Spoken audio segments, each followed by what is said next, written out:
evening. To introduce the topics for discussion and action on our agenda this evening, I'll reiterate our mandate. The mandate of the Commission set out in the Washington State Redistricting Act is to accomplish state legislative and congressional redistricting in accordance with the Washington State Constitution. The Bipartisan Commission was created to listen to the public every 10 years so that districts would be drawn by statute and with public input. As chair of the commission, I will articulate and manage the commission's process. In my role as chair, I will ensure the process is participatory, fair, and as equitable as possible. The role of the bipartisan commissioners is as follows. The 4 voting commissioners have power and responsibility to vote, ultimately creating and adopting a redistricting plan. Voting commissioners will make decisions that will create maps to best represent the interests of all Washingtonians. Those of you from the public joining us today, welcome. It's my goal to engage communities across Washington as fully as I can and to hear and address your concerns and requests. We will certainly deliberate on the issues where we have jurisdiction. Where we don't, I'll do my best to refer you to those who may be able to respond more effectively. I also want to review our purpose and values as I do at every meeting. Together as a commission, we've agreed to the following values and mission: to provide an open, transparent, credible process that is grounded in statute and where all voices are welcome and where there is access for everyone. To conduct ourselves with transparency, respect, and civility, where commissioners will participate and negotiate in good faith. And finally, to meet the deadline outlined by law and produce the best possible maps. I also want to reiterate what I've heard from the public between meetings. So since our meeting on April 12th, this is what I have heard. I have heard one opposition to the appointment of Commissioner Fain to the commission. I've heard 4 requests to consider Bremerton as a distinct community and reconsider dividing it into 3 districts so that residents in Bremerton feel represented by elected officials.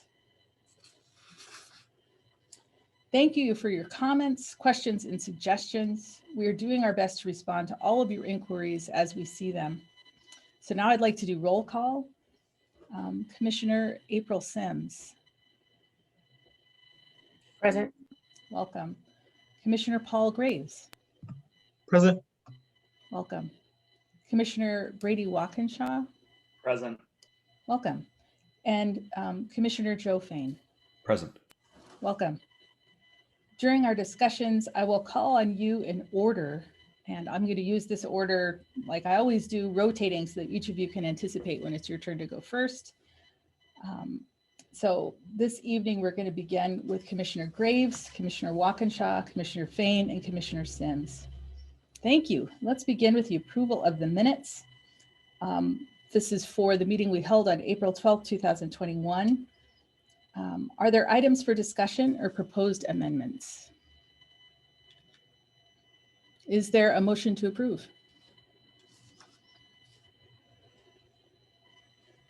So moved. Second. Second? Okay, great. All in favor? Aye. Aye. Aye. Okay, great. All opposed? Okay, the motion passes. I would now like to invite our Executive Director, Lisa McLean, to provide some updates. Lisa? Good evening, commissioners. Thank you. So I think my update is fairly brief this week. Our primary focus last week was onboarding new staff, making sure they had the equipment that they needed, making sure that some of the transitions were made on email and getting all of that set up. A little bit of a challenge in some parts, but we are up and running. Not everybody. We have a communications director who has joined us in the call, Jamie Nixon, who comes over to us from Department of Health. And then we hired an executive assistant, Lori Showalter. who formerly had most recently had come from the Michael Street Tribal Casino and also worked for Department of for the lottery. And then we have both Sean Murray and Maria Garza, who have been helping us all along and who were working with the Senate to support the Senate sessions. They have both joined us in capacity of digital media and communications coordinator for Sean, and Maria as our admin assistant. So we've been really focused on getting all of that together. At the same time, I was able last week to meet with LEAP, the administrator of LEAP, Susan Housen, to get her advice on mapping and understand what resources they might be able to offer. And it was a really interesting conversation just in terms of what type of GIS capabilities they have. We talked a lot about you, Commissioner Fain, and how you're quite aware of probably what they have on staff there. That was useful. And we need to do more talking and seeing if we could mutually support both of our efforts in that. So that's done. We also did some talking on the public outreach plan. I incorporated some of that into the public outreach plan that we published this week and we're going to talk about. But also we have some more to talk about in regard to that, which we can deal with later. And I have there's an important budget update. And the thing is that the way that the state's budget system works is an agency will get their budget report coming out about the 16th. And since we meet regularly the third Monday of every week, it means that probably every time we have a regular meeting, I'll be able to give you a monthly update on the budget. So our first monthly update on the budget is that of our halfway into our year of spending, we spent 3.2% of the budget. So we spent a total of $32,000, half of it, approximately half on salaries and half on goods and services. And hopefully next month, we will have a more robust expenditure now that we're really up and running. So that's about all that I have. I don't know if anyone has questions. Okay, questions or comments? Commissioner Sims? Thank you. I wasn't sure if you were doing this in order. So if I've jumped ahead, I'm happy to wait my turn. But I wonder if you could tell me a little bit more about the budget. You mentioned that we'd only spent about $32,000, but I thought we had approved the purchase of computers and cell phones for the commissioners. Is that reflected in the budget? Is the $32,000 just what we've spent in the last month? Or have we not been charged for the cost of the computers and cell phones that we approved a few months ago? I think that exactly, I was trying to get it's actually what happened was that earlier today, I was actually told we had spent about $100,000. And when I asked to basically understand exactly what was spent, because most of this expenditure, if I started on the 25th, most of it was before, I was trying to get the detail, and actually the detail came back as, oh, we've been miscorrectly charged. So it's basically $15,000 for salaries and $14,000 for goods and services. And I'd like to dig a little bit deeper to see if that is the equipment that we've already purchased for you all.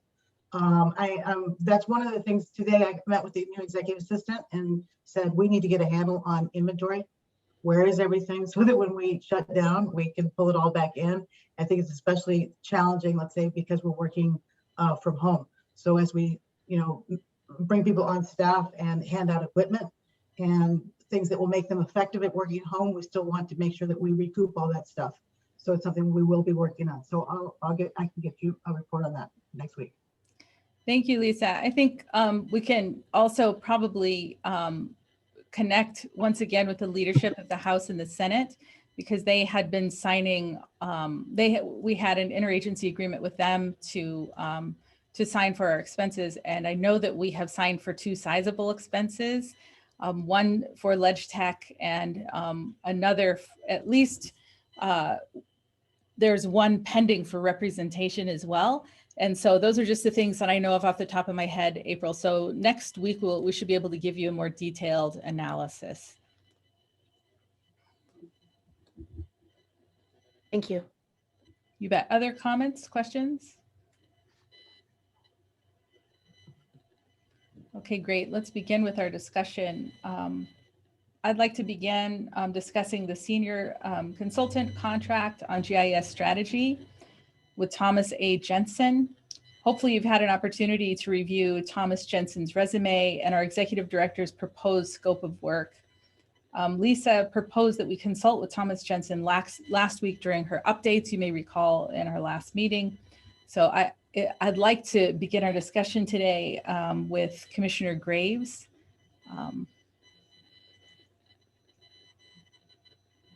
Sure. I mean, I reviewed the proposed, the background and the scope of work, and I don't have questions about it or things to add. I think it's the right way to go. We need to make sure that we have somebody good doing GIS stuff. So I don't really have any questions there or anything to add. Great, thank you. Commissioner Walkinshaw? No comments. Great, thanks. Commissioner Fain? No comments. Thank you. Commissioner Sims? I just have one question regarding the scope of work, and it looked entirely appropriate to me. But I'm just wondering how this contract, or specifically how the work that Jensen will do, will support or work with the contract for our website development. I think the web development mentions the communications director quite a few times, and I don't see a direct connection between the scope of work for this contract position and the scope of work for our website development. And it seems as though the two would be dependent on each other. So is there a plan to just make sure that we've got some coordination and that our contract, our GIS specialist contract, is providing input into the web development so that we can accurately capture public input? Thanks. Lisa? Yes, actually, I think in midweek last week, I made that connection, and we were to have had a meeting today with the website developer that Jensen was hopefully going to be able to join. We've rescheduled that to tomorrow. So yes, we are absolutely, we've made that connection, and we are going to keep that connection going. Great, thank you. Okay, thank you for the discussion. So we will take action during the action portion of the agenda after the public comment period. So we will, anything we have to take action on, we often do after public comment to make sure the public has an opportunity to comment should they want to do that. So the next item for discussion is the website development contract with August Creative. So hopefully you've had an opportunity to review August Creative's branding and content strategy proposal, as well as their website design and CMS construction proposal. And so I'd like to begin with Commissioner Walkinshaw with comments or questions. I think this makes sense, and I like how it was broken into 2 stages. That all seems to make sense to me. I hope it looks great, and I don't know if there's any like touch point where you want our input. I do think it might be nice to have, I don't know when that is, but maybe there's like some nice mid-stage point where you can engage us for input. Great. So I am wondering how we can document that to make sure that that we will do that. So I'm going to ask Lisa, I know we're early in the process. Do you have an idea of the time period that we're talking about? Is it, in the phases? Can you give me an estimate in weeks? So we expect to be ready with something to even launch, I think, by mid-May, as I understand it. Mm-hmm. As I said, we were to meet with them today, but instead we pushed it out till tomorrow. So part of the discussion tomorrow, as an agenda item, we might be able to say, when would we be ready to show something to the commissioners? Mm-hmm. So maybe tomorrow I could get back to you after that and give you an idea. But midpoint, Commissioner Walkinshaw, I'm sure you can understand, is midpoint a weekend, or is it going to be 2 weeks? Then it's not necessarily right. So I will find out what that is and see when they might have something to show all of us. I guess just by midpoint, I just meant an appropriate stage for input before it was finalized. Great. And so what we can do is we can reach out to everyone with an email and let you know the timeline we're thinking about after we hear that, if you all decide to go this way. Next person is Commissioner Fain. Comments, questions? Yeah, I've just been looking at the proposal and I see a mock-up and wireframe of the complete site is proposed for May 1st. Doesn't talk about the expected launch date, and I'm not sure what they will be doing between that wireframe stage and the launch stage, and if that is contemplated in the contract, or if a lot of that pushing of content to the site falls upon our communications staff. And so, I just wanted to understand fully what kind of ongoing support were we to expect from them, or is it entirely on our shoulders once the platform is created? Great. Lisa? So I think this is the initial stage. If we want to continue to have their support, we will discuss that. I think it depends upon, in the initial stage, now that we're just getting staff on board, they've already offered to produce materials for us as we, in parallel with us. But if we wanted to continue support, then they would make a proposal to us. That will depend upon whether or not we need that support based on all the other things that we're doing. So the important point I think to make is the cooperation with August Creative could expand, but we would come back to you on that. This is the initial branding and website architecture and design. So Commissioner Fain, did Lisa hear your question correctly, or is that? Well, I think so. Yeah, it's I'm wanting to know if this proposal that we have in front of us gets us to where we've got a functioning website that the public is able to access and work with, or if there is something beyond that wireframe completion in step 4 that needs to be done. And so I'm happy to kind of wait to see how this conversation tomorrow goes. Mm-hmm. Yeah, so Lisa, what I hear is, are we responsible for building a portion of it? They're just building the platform and we're building out portion, or they're getting it to launch date? That's what I understand they're getting it to launch date. The key thing is that there's a complicated part of the putting in the input, of taking an input from the public and arranging that. And that's sort of that that's exactly what the conversation we need to start engaging with them is. What is it that we want to take in, and tell them sort of how would we want to arrange it, and those types of questions that basically they'd be thinking about. And then the interesting for you all is that public input that we come in is it's going to be housed, for security reasons, it's going to be housed within Legitech, or in the Legitech. I'm sorry, I'm not an expert on this type of language, but it's basically a lot of it's going to be cloud-based, but the type of taking in information and storing it and putting it out, that's going to be more on our own server, so we can protect the security of it. And that conversation is a lot of the discussion that we're having, but that depends upon what we want to take in. And that's when we want to start engaging with them and telling them, these are the things we'd like to be able to accept, video files, we'd like to be able to accept written comments, all these things. And we'll start to, so, I mean, hopefully that answers your question. Okay, great. Thank you. Commissioner Sims? I just wanted to check in and see. I think the proposal looks great. I'm curious about what the final launch date is. Are the timelines identified in this contract still accurate, or has that been delayed? Given that where we are, that it's the 19th.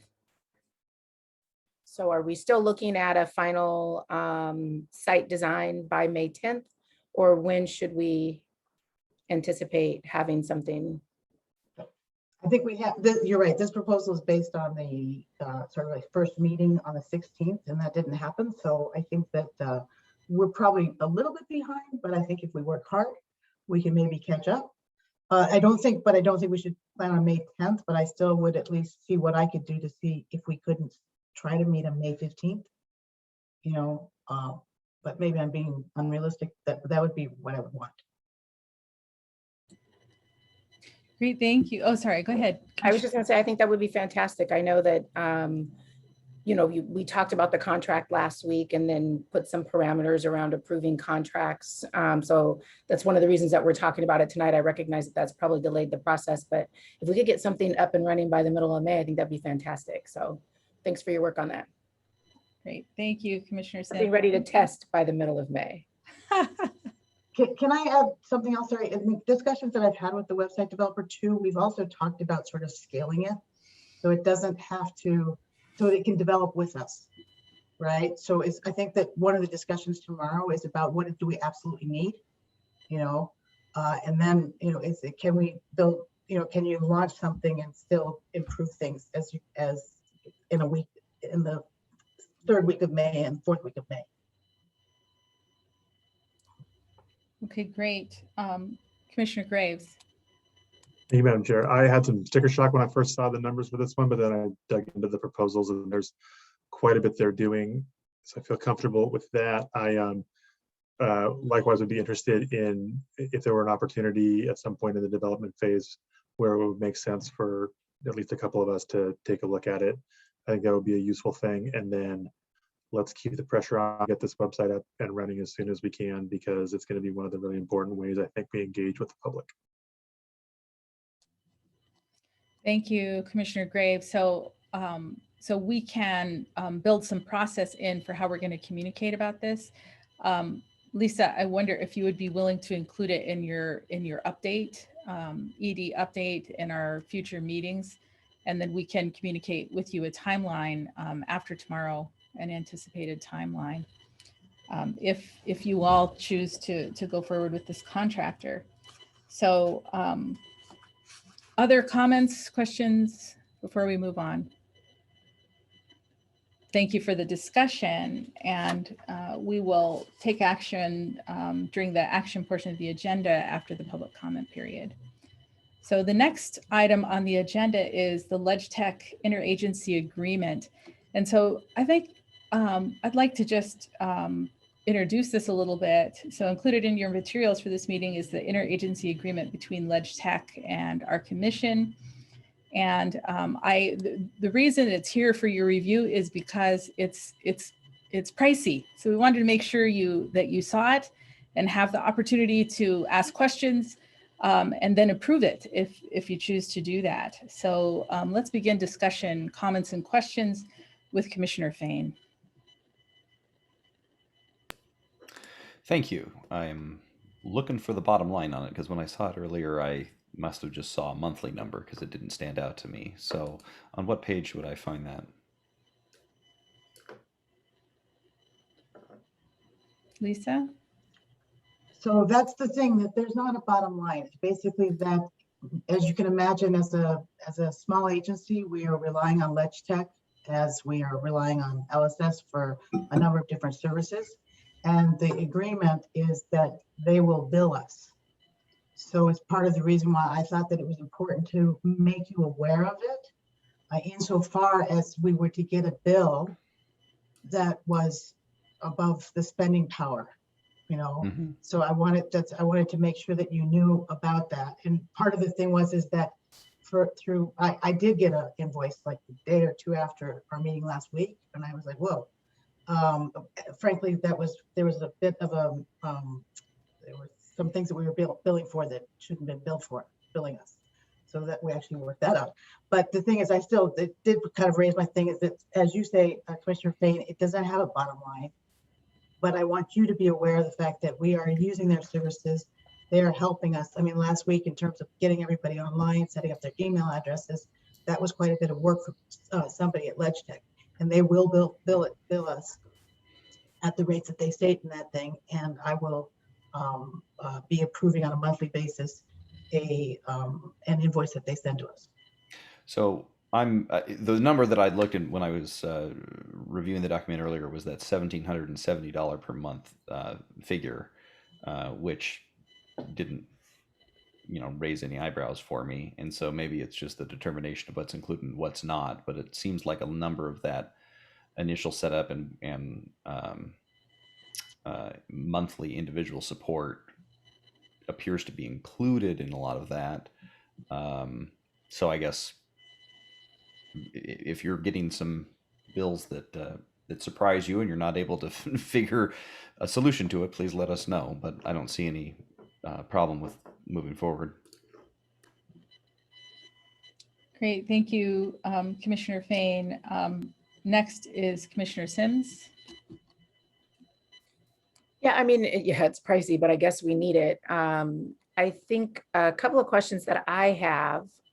So it looks like the contracted amount is just over $1,700 a month, $1,770 per month. And that appears to include the, the initial installation and configuration of personal computer hardware. I don't think that any of the commissioners have received their personal, or not their personal, but their commission laptops. And so I'm wondering, are we being billed? I just want to make sure, one, that we're not being billed for services that we haven't started receiving yet, since this backdates to January and we didn't start having our first commission meetings until sometime in February. It's all a blur.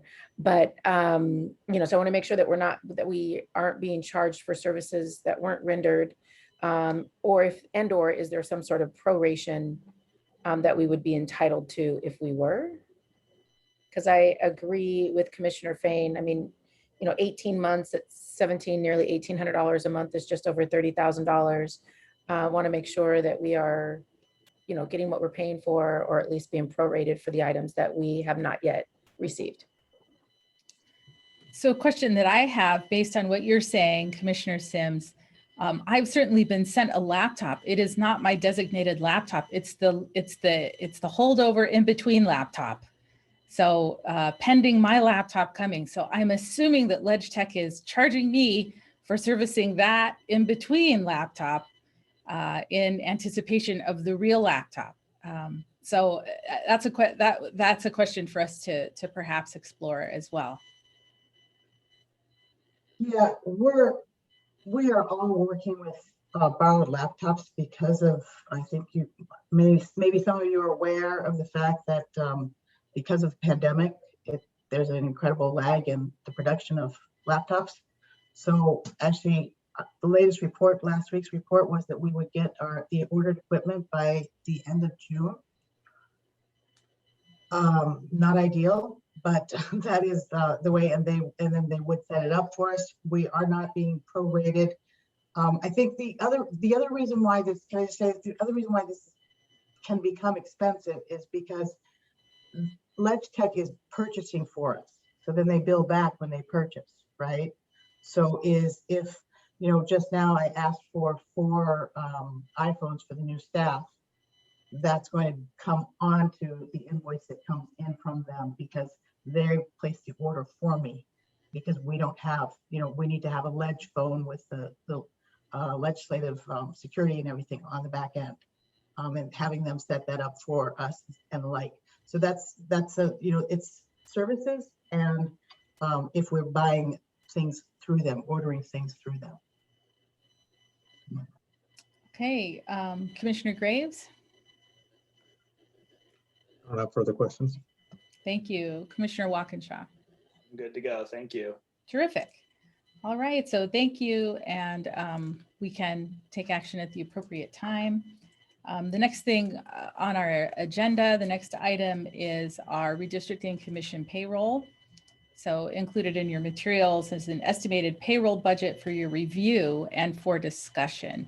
Once again, we want to make sure that you have a sense of what that payroll looks like. This is not a final payroll. This is an estimate because we haven't completed hiring staff. So hopefully you've had the opportunity to take a look at it, this estimated monthly payroll. So begin discussion with Commissioner Sims. I don't have anything. Great, thanks. Commissioner Graves. Oh, sorry. I likewise did not have questions about the payroll. Great. Commissioner Walkinshaw. No questions. Terrific. Commissioner Fain. No questions. All right, terrific. Finally, for discussion, I would like to further our discussion about our outreach plan. So as you know, over the past several weeks, we've been working diligently. Your staff or caucus staff have been working together with us and with you as we are trying to devise an outreach plan. And this plan is important, and we're talking about it week by week in public meetings to make sure the public has an opportunity to engage in this process with you. So I would like to invite Lisa McLean once again to brief us on her continued work incorporating your questions and suggestions into an outreach plan. And with your continued input and discussion this evening, we hope to continue to shape an outreach plan. So we hope to, I think we're getting close to actually having a plan that we can take action on. But for now, this evening, it's still in discussion. Lisa? Yeah, we had some good discussions. One thing just to kind of, I wanted to recognize that we have included into some of the comments we got last week, which I think it was Commissioner Sims who suggested a FAQ page. And I actually reorganized some of this stuff on the website. Commissioner Sims also, I think, suggested posting a survey. I actually found a really interesting example of that on the Colorado website, which I think I've already sent to the web developer to say, did you see this? So that was interesting.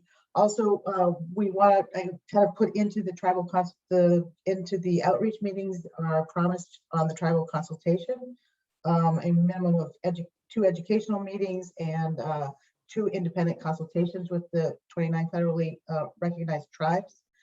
On the meetings and the geographic meetings, you know, we started out with kind of a concept of 30 meetings, and we cut that down to about 22 based on proportionality. And I left that in there. I'll get to an idea that came up later on in the week that didn't get into this plan. But then I included here in terms of informing on the outreach meetings, something that Commissioner Fain had said about making sure that we invite local elected officials, local community groups. I thought of informing local libraries, or seeing if the libraries can be mouthpieces for explaining to people that this is coming up. I think that we can expand that list, making sure that we have maybe a checkbox. I was thinking today of chambers of commerce's, you know, Kiwanis and Rotary clubs. Are we doing that? But maybe making sure that we have a little checkbox of where we do things. Have we made sure that we've reached out? Obviously, League of Women Voters in that area, we know they're involved. Linguistic Considerations added an idea about maybe having people sign up 72 hours in advance, thinking about trying to focus on the 3 languages, top 3 languages in that region as a habit. And then we started to talk last week about the fact that maybe we need to maximize your time by thinking about doing this in dyads as opposed to always having the full commission. And then there was an idea that maybe the staff should be holding some weekly call-in meetings and gathering some of the input and feeding it back to you. That was an idea that had been floated. And then we got to the timeline. And I think that the timeline, last week by presentation, I think we kind of sort of understood the reality of the fact that 30 meetings for 13 weeks means that we're gonna have 3 meetings a week. And is that really, we started talking about that, does that really make sense? Is that the best use of time? And should we not maybe try a phased approach to basically make it a commitment to 11 meetings every Monday?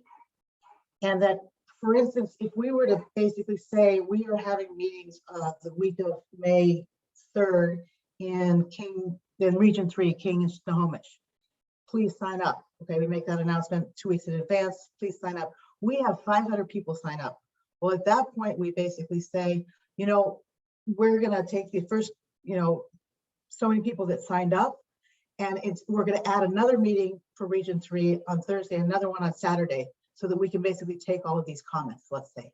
But that will allow for the fact that us to gauge where the interest is there, not only when we talk about proportionality in terms of we want to offer it throughout the state, but basically, do we want to also see where there is more burning interest than others? And if there's, you know, very big interest in the Chelan and Douglas and Grant, we need to basically be more present. We'll hold more meetings there because of that. If not, then we'll use the time to be responsive in other places. So we're committing, what we're suggesting is that we commit to at least 11 meetings and then try to go into a phased approach of increasing that based on interest of the population across the state. So it's demand driven by what people want. And if people want that, we're going to be there for them.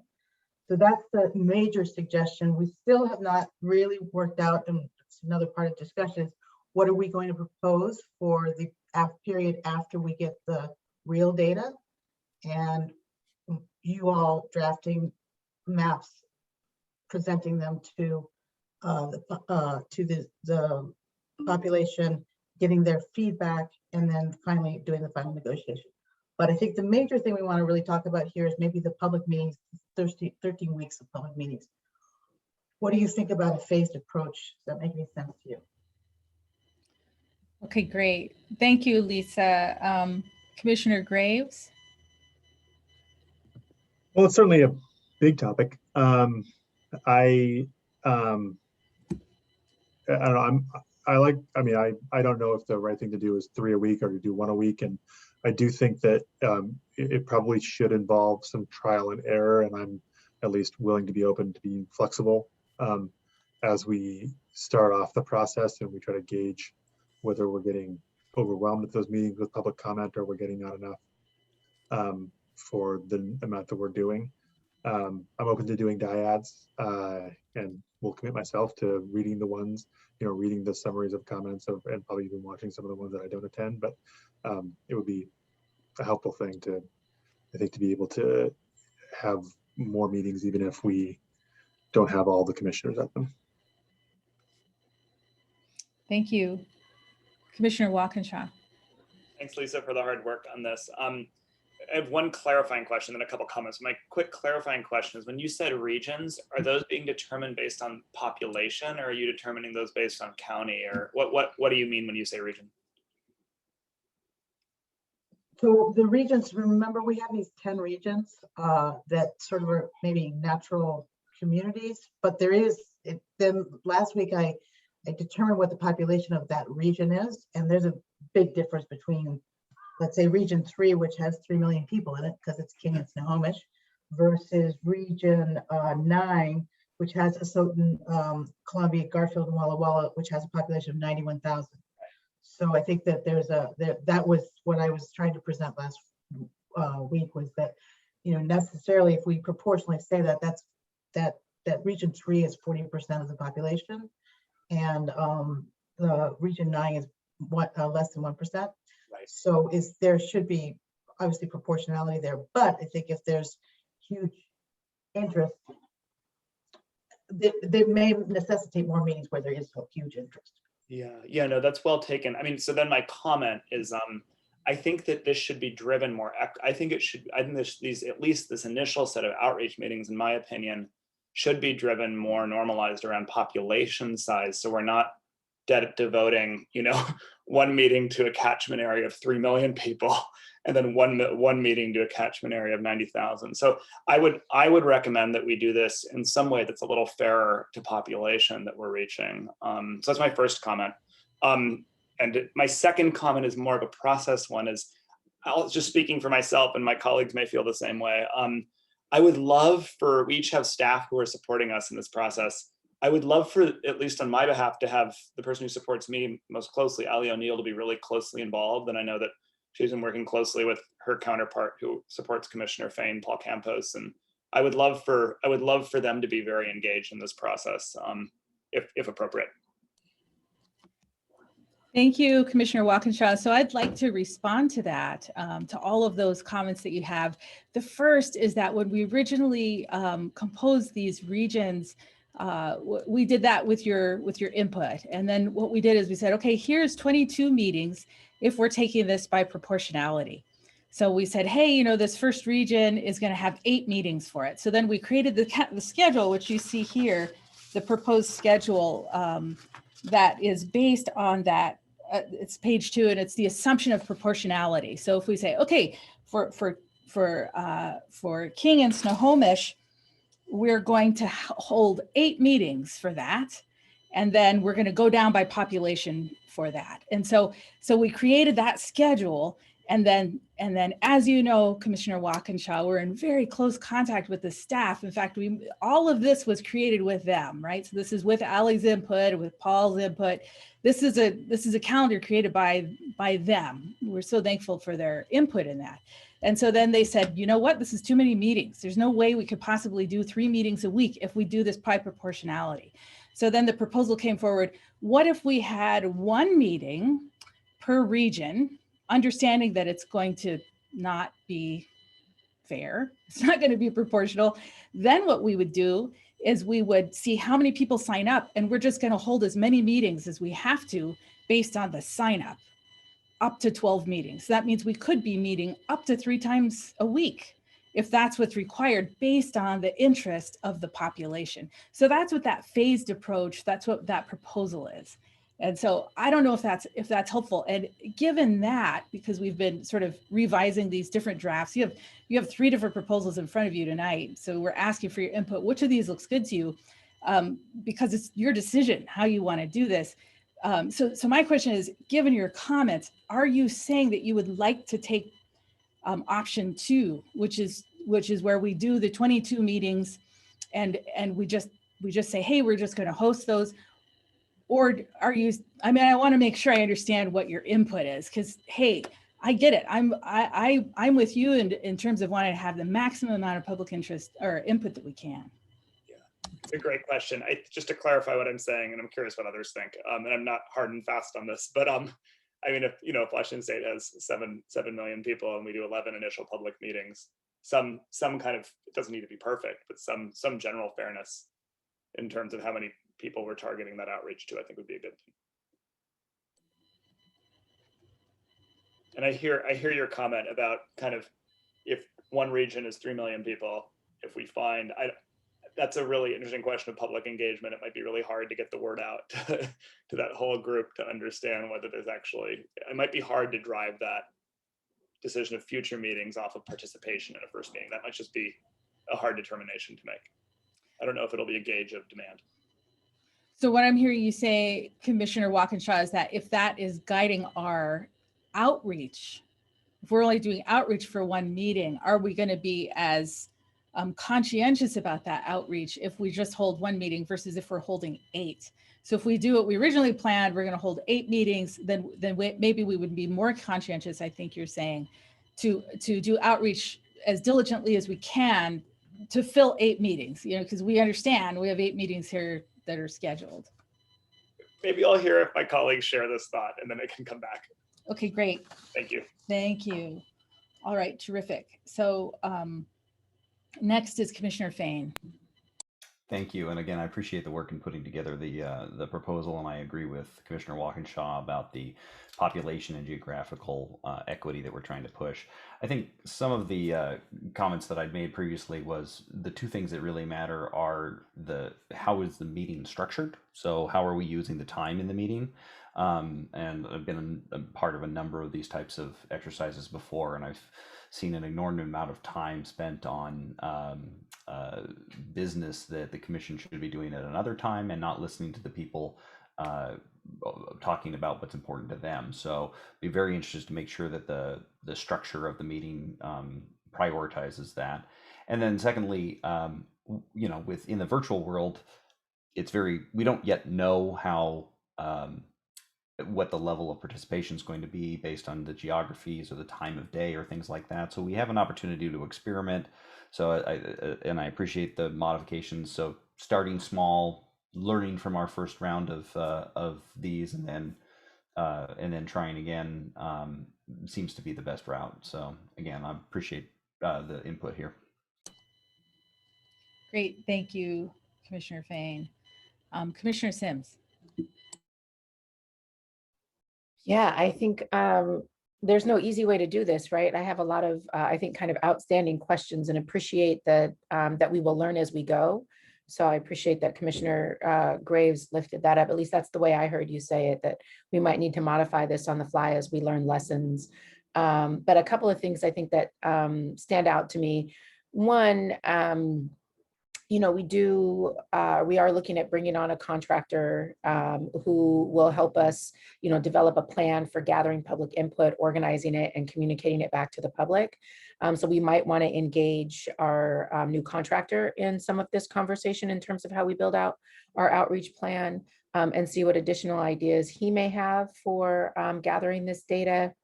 I do think I am in favor of, some sort of proportional outreach versus a blanket, one meeting in each district. I think, one of the things, if I remember our conversation correctly from last week, we originally talked about one meeting in each region and then additional meetings that were regarded proportional, right? So we were looking at like around 30 to 32 meetings. And that's when it felt like, oh, we're gonna have to do something different. 3 meetings a week is a lot to try to organize. But if we're looking at just 22 meetings and there's a commitment for us to do this in dyads, I think that provides a lot more flexibility, as well as, being able to use our staff team. I have, Osta Davis is highly intelligent, highly capable. Would love to have her work with the rest of the staff in terms of, participating in some of these conversations to help us collect that data. I do think there are a couple of things that we could do. If the proportional split doesn't seem to make sense, it looks like, right now we have King and Snohomish in one region. If we broke those into 2 separate regions, King was a region, Snohomish was a region, we could combine 8 and 9 and make those slightly more proportional. So Asotin, Columbia, Garfield, Walla Walla, with Adams, Benton, and Franklin. I don't know geographically what that means, but if we're really talking about doing this all in a virtual setting, I think there could be some flexibility there. I do really worry about having 3 million people all in one region, and what that means in terms of diluting their voice. So I think there's some things that we could do there. I'm definitely happy to be flexible. So that was my kind of feedback on regional meetings. Commissioner Sims, can I give you some feedback before you go on? Because it's hard for me to hold it all in my brain. Can I just tell you what I heard? And give you some absolutely. Yeah. Okay. So one is also speaking to you, Commissioner Fain, and is to say that if you look at the second proposal here, proposed schedule, the 22 meetings is when we meet 3 times a week. Why is that? Because we know we have to do tribal consultation, and we know we have to have administrative meetings. So we're saying these public outreach meetings are not administrative meetings. We're having administrative meetings where you all make decisions, particularly funding decisions or the way we're going to spend our money, separately from outreach meetings. So if we have 22 outreach meetings, then you have this schedule of 13 weeks with 3 meetings a week. So just making that really clear. So, and if that's your commitment, then that's fabulous. Fully willing to go forward with that. And I also hear you saying that we could potentially do these 3 meetings a week in dyads, which would help to break that down. So the administrative meetings, of course, would require all 4 of you. So one of these drafts has highlighted all the meetings where all 4 of you are required, and then the others where it shows, hey, not everyone is required at this one, so this could be a dyad. I think I don't have the same draft that you have, Sarah. I'm looking at version number 3 dated April 15th, 2021. Is there an updated version? Great. I'm just looking at I printed the one that went out this morning.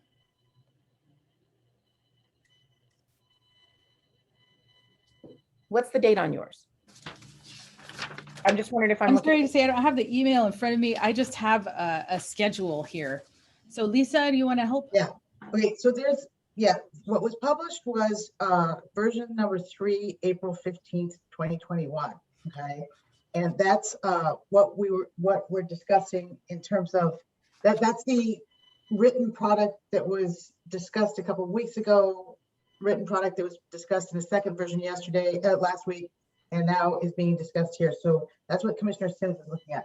There is another calendar that the staff the caucus staff and we were talking about, where it basically threw down sort of last week's schedule of the regions, right? And the tribal consultations. And if we think of regular meetings, tribal consultations, you know, then it really means that you're meeting every Monday, every Thursday, and every Saturday so that you can get those 22 meetings done. The staff came up with this idea of doing a phased approach of just meeting on Monday, you know, with these decision-making meetings, sometimes with meetings with the region. And then if that region was heavily conscripted, lots of people signed up for it, then we'd basically add in a meeting on Thursday, a meeting on Saturday, in order to basically listen to so many people, that all the people who are interested. So like we can assume that there's going to be good interest in a Snohomish. We want to make sure if there is interest in a place like, let's just say in a, hold on a second here. I mean, we were going to have two meetings originally planned. In the second version, we were going to have 2 meetings in the Spokane, Ferry, Lincoln, Pend Oreille, and Stevens and Whitman area. If we would hold that in that region, we would call the meeting for once. And if there was really interest that's coming from all the different counties, we'd make sure that we make ourselves available for that second meeting. That makes sense? Yeah, so what I wanted to say, Commissioner Sims, is that there is no version where there's 32 meetings because there aren't enough days in the week to hold all those meetings, in addition to tribal consultation and our regular meetings. So there isn't a 32 version. The big version is 22. Perfect. I think I am operating without the same information that maybe some other folks are operating with. So that's probably why I have some outstanding questions. I wasn't aware that there was a calendar, and I'm just going based on the information that I pulled from the website and based on the email that you sent me, Lisa. So I apologize if I'm making this unnecessarily complicated. No, I apologize. No. It's totally fine. I just have some,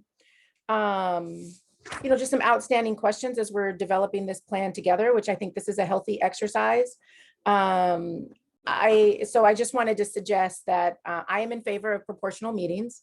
Would suggest that we could probably look at dividing our regions differently, and am in full support of doing dyad meetings, as well as utilizing our talented staff team to help collect input and make sure that we're providing as many opportunities for public engagement as possible.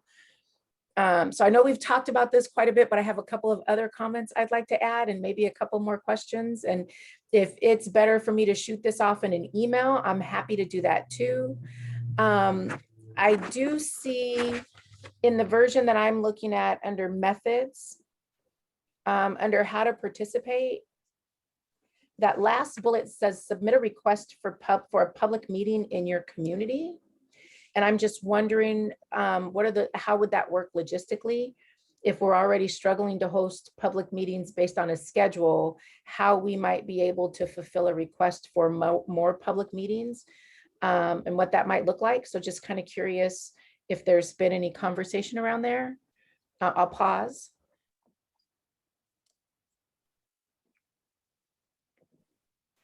Lisa? So there hasn't, there's been some conversation on the side about this. I can tell you what the concept is and go ahead and accept or reject it. I was thinking it's kind of in here somewhere, is that, we're thinking very geographically, but there could be something like demographics. So, what if the Korean American Society came and said, we want to tell you guys, about our, where we see our communities of interest and the like and stuff. So they would submit that, it would come to us. We would basically try to find 4 of you or 2 of you who could participate in that discussion. If we couldn't find it, what I'm suggesting, if you thought that was appropriate, the staff would take the meeting, listen, and make sure that you all heard that. So it's about the idea that, do we always want to think geographically, or is there some demographic interest that, in a way, when we talk about the tribal consultations, that's something there, but it's also different communities of interest. It could also be as the caller last week talked about natural resources, keeping them together. There was somebody who said, I don't know, some natural resource that they wanted to talk about. I just wanted to see if we want to be open to all of that. But I think that, again, it adds then to the commissioner's schedule. And so maybe, is there a possibility, would you think that it would be okay if we were to try to gather that information for you? So that's where that comes from. I am a huge fan of soliciting from folks where they want us to be versus us making the assumption, where they might want us. So I love the idea, just curious about the logistics. And I think we could probably, this might be some of the learnings that Commissioner Graves talked about and a little bit of the trial and error. So yeah, I love the idea. I'm just wondering,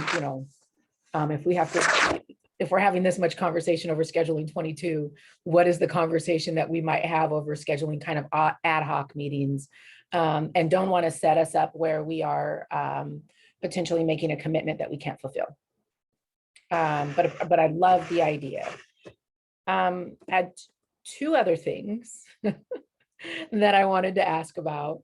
The first is our commitments under the tribal consultation policy. And just so I'm clear, so it says that we will have at least 2 educational meetings regarding government to government relationship and consultation with the 29 federally recognized tribes in Washington state. And is that the tribes educating us on the process, or this is like this dialogue between like, what is our obligation as a commission and where are the intersections of our work? Or yeah, so if you don't mind, I'll respond to that. So you may remember, Commissioner Sims, I proposed to you our education plan, I think 2 or 3 meetings ago. So the first high-level education would be provided by the governor's office, and they would provide us with a public meeting where all the commissioners would be educated in the RCW and the 2 prevailing commitments that we have as a state.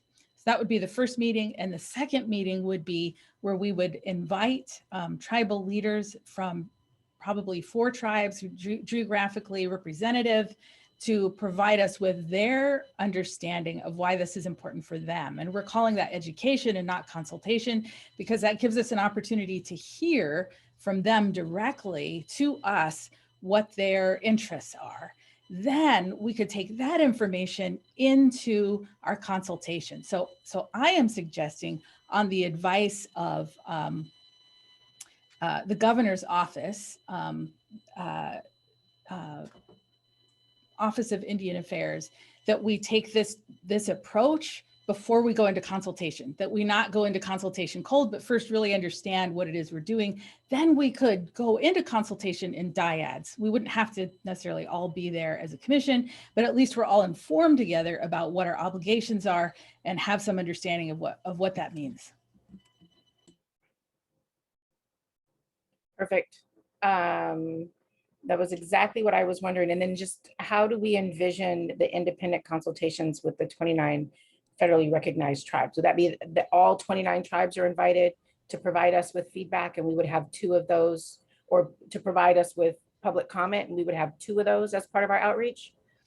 I put those 2 on there just as a holding place. Okay. My understanding is that we would consult with the federally recognized tribes who asked us for consultation. So far, we have 2 requests for consultation. Okay. That is according to the RCW. They have approached us and asked us for government to government consultation. So our policy says, yes, we will do that. And so, so I put 2 because we have 2 requests. We could get more, and I'm assuming we probably will receive more. We have at least 2. That makes complete sense to me. I appreciate that. I wonder if we might consider removing the tribal consultation work from the outreach portion of our plan, so that it's clear that this is a separate process. I think our consultation process is a little bit unique and is a little more in depth than our traditional outreach, and out of deference for the tribes and how important that consultation policy is to them, we might consider just bifurcating that, So it's clear that that is separate from our traditional outreach. But that's just my thought. So I'm happy to feedback or to receive feedback around that. Last thing, so 2 based on the 2 requests makes complete sense to me. And then the last question that I had, and this might be too in the weeds for tonight, and I appreciate your indulging me. For the website development and doing this frequently asked questions and then an animated video that's translated into multiple languages, I love that idea. I love it a lot. I'm wondering, do we think that we might hire someone, a contract to do that, or is that talent that we think we might have in-house? Lisa? I think we're going to probably bring in the contract for it, but we don't think it's going to be very expensive. Although I was also talking to the communications director this morning, Jamie, and he was immediately, first day on the job, real day on the job, and he was like, "Oh, I got it. We know how to do that." So maybe when we have more time to talk, I'll find out he has the experience to do this. Well, I just love the idea. I'm in my mind, I'm thinking it's something like, I'm just a bill and I'm sitting here, but maybe it's probably a little more modern than that. But I love the idea and appreciate that being included in the plan. I think those were my initial comments. Thanks. Thank you, Commissioner Sims. And I appreciate each one of you for taking the time to review this carefully. I don't feel like we are indulging you, Commissioner Sims. We appreciate your detailed input. This is exactly what's going to move us forward. And so I also want to voice thanks to the caucus staff, each of your staff who are working very diligently with us as we work to develop this outreach plan. And I also want to say that one thing, speaking for myself as a professional, my interest is to ensure that you get all of the materials for a meeting a full week before. And I want to just tell you that that doesn't happen because of all the work that takes place between our meetings. And so I apologize that we got you the most updated schedule this morning, Monday morning, the day we have the meeting, because of all the work that went over the weekend. And so that's just consistently the case so far. We'll see if we're growing as we go along. And so thank you for indulging us as we continue to work on this day by day and try and get you the most up-to-date materials that we can for each meeting. Okay, if there are no additional comments or questions about the outreach plan, then what I would like to do is move on to public comment. To the public, you're always welcome to sign up for the public comment period. We cut off registration 24 hours prior to each meeting. And we have 3 participants who have signed up this evening who wish to make a public comment. So we will assign each speaker 3 minutes. I will call your name, at which time your status in Zoom will change from observer to panelist. And that moment can feel a little anxiety inducing because it feels like, did I lose my Zoom? But don't worry, please don't hang up. All that's happening is your status is changing. When I call you, you will have 3 minutes to speak, and at the end of your allotted time, you'll be muted. However, we realize that 3 minutes is a very brief time in which to share your comments. We're interested in what you have to say and urge you to send your written comments to us via the following email, and that is comment@redistricting.wa.gov. All right, we will begin. Oh, okay, so I see there's only one person waiting, and that's Karen Cowley. One person waiting to speak. Karen, we're ready as you are ready to join us. Well, good evening, commissioners. I'm Karen Crowley. Thank you. I live in the city of Snohomish, the 44th Legislative District, Congressional District 1. And I want to thank you all for taking on this critical and complex work. It's likely that we will see significant population shifts in Washington state that will require your thoughtful and possibly thorny deliberation. So I'm here to comment on your public outreach plan. You'll be receiving a great deal of data, and that data will tell you a story, but that story will not be complete. So the criteria of contiguous, compact, and convenient seems straightforward, But how will you weigh that requirement against the precept to preserve communities of interest? Your decisions on where to literally draw the line will be better informed by welcoming input from as many local voices as possible. So I encourage you, as you've been discussing tonight, to create multiple and varied avenues for public comment, written, online. Consider video and audio submissions. That will allow you to hear other important stories and perspectives. So please be generous and creative as you set your listening schedule. Please plan a mix of online and in-person testimony. This will invite more voices and may help you to reach traditionally underrepresented communities. Your idea of meeting in dyads is terrific. That's an innovative approach that can make good use of your limited time, but please be sure that all input points, whether in person, online, or virtual, include easily accessible translation services. And the way you market and communicate these input opportunities will make a huge difference in public perception and participation. At the very least, strong messaging will make more of all of us aware of this important tenure-only process. This openness and transparency is so important. So you will be making decisions that affect issues we care about for the next decade. You can't make everyone happy, but you can at the very least make sure that everyone who cared to was given the chance to make themselves heard and to trust that you listened well. So I look forward to your setting a full calendar of public engagement opportunities. And I will add this last thing, as I heard you tonight discuss the idea of scheduling meetings, seeing how many sign up, and then deciding to hold additional meetings. Please consider that often people make themselves available for that opportunity and might not be able to reschedule. So please work that into your planning as well. Anyway, that's my input, and thank you so much for your time and your work. Thank you for taking the time to be with us this evening. We appreciate your comments. I'm so thankful that you have chosen to give us your feedback as we're building our outreach plan. I think that's crucial, and we will be sure to incorporate your comments as we move forward in this planning process. Thank you. So I'm just going to check now and see if there is anyone else in our waiting room. I'm going to call the names that had signed up just to make sure if I can see if they're here. No, I see from Sean that that's everyone. So thank you very much for coming and spending this time with us this evening. All right. So we are now going to move on to the action portion of our agenda. And so I want to begin with our first item, taking action on the senior consultant contract on GIS strategy with Thomas Jensen. Would you like to take action on this item?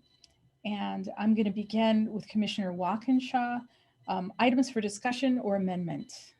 No, I'm supportive as is. Great. Commissioner Fain? Prepared to move forward. Great. Commissioner Sims? Do we need to, is there a motion here that we need to make? No, or- all I'm asking is if you have anything for amendment. Nope. Okay, great. And Commissioner Graves? Let's go. Okay, great. Is there a motion to approve? So moved. Second. All in favor? Aye. Aye. Aye. Okay, opposed? All right, terrific. So the motion passes. Thank you. Our next item for action is website development contract with August Creative. And so once again, I want to begin by asking if there are items for discussion or amendment. Commissioner Fain.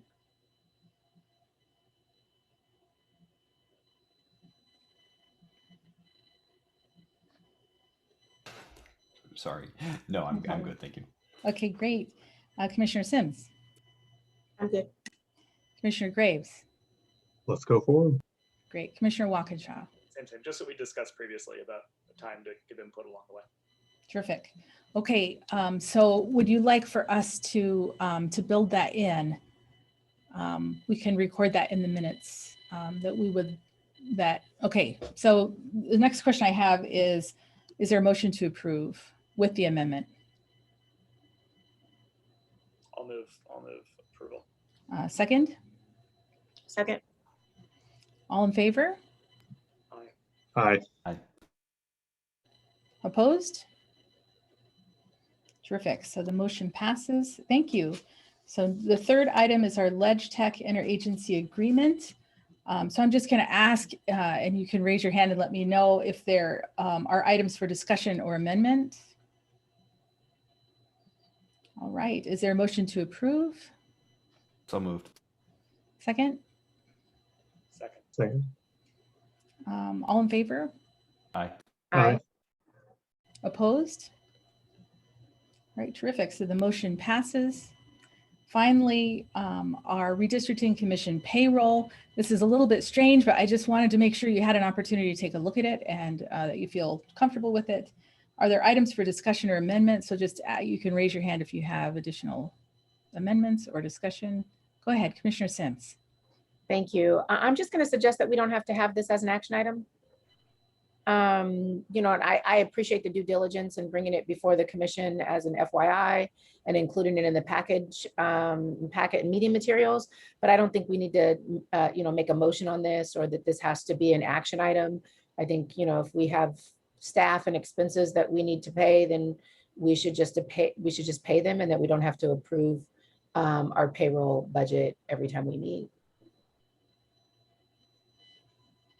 Great. Others? I would agree with that. I think we've entered into these agreements with these staff members, and at the time that offer was made is when the approval was given. So I don't think it's necessary. Okay, Commissioner Walkinshaw or Graves? I concur. Nothing further. All right, terrific. Well, thank you, commissioners. That concludes our agenda this evening. And I want to thank you, each one of you, for your service, for your time and your attention tonight. I especially appreciate the care and diligence with which you take your responsibility. Thank you. Thank you to members of the public who have taken the time to join us. And thank you to staff who have helped to prepare the commission for this meeting, including Lisa McLean, Tara Heinz, Paul Campos, Osta Davis, Anton Gross, and Ali O'Neill. They provided staff support for discussion and action items. Sean Murray provided tech support, and Maria Garza provided admin support, including taking minutes. Thank you. And thank you to Lisa and Becky from Legislative Support Services for your continued support. This meeting is now adjourned. Have a wonderful evening, everybody.